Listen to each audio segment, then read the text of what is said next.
Hi, it's Jason Perico for Bianchi Honda. Here to announce the $199 Civic lease is back. Lease the award-winning 2017 Honda Civic LX automatic sedan for only $199 a month with no money down. Only during Honda's Summerbration sales event at Bianchi Honda. Where I, Jason Perico, promise to always make it worth a visit.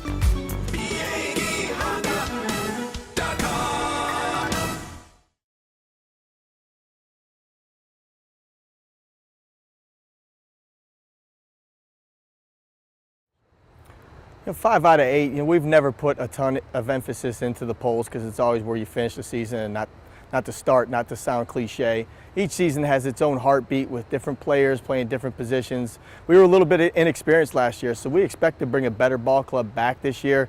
We know we're playing in a very competitive PSAC West, and you got to line up every day in our conference. So to be picked in the middle of the pack, we'll see where we finish when it's all said and done.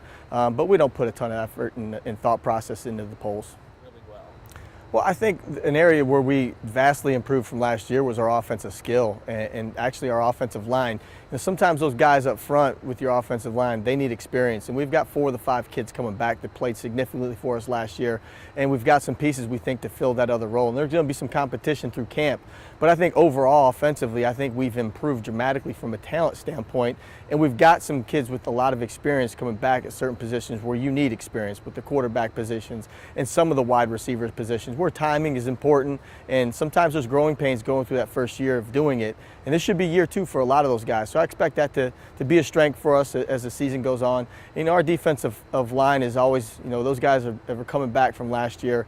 There's a lot of experience there. We need to make sure we build some depth on our defense. But I think, for the 11 or 12 kids that we can put on a piece of paper right now, they're pretty talented. And we have got to make sure we do our due diligence during camp to make sure that these kids that are backups now could potentially become starters, especially if there's injuries during the course of the season.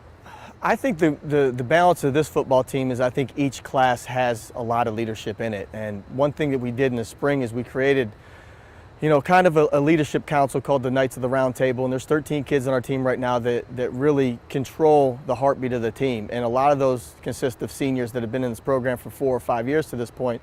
Those guys know the ropes, have done it for a long time. And they've done a really good job. We have some kids that really go out and meet each other's emotional need on our football team, which is hard to find in this day and age, and some unselfish kids, which is why I think we'll be successful because of the type of kid we're putting on the field that is also a very good football player.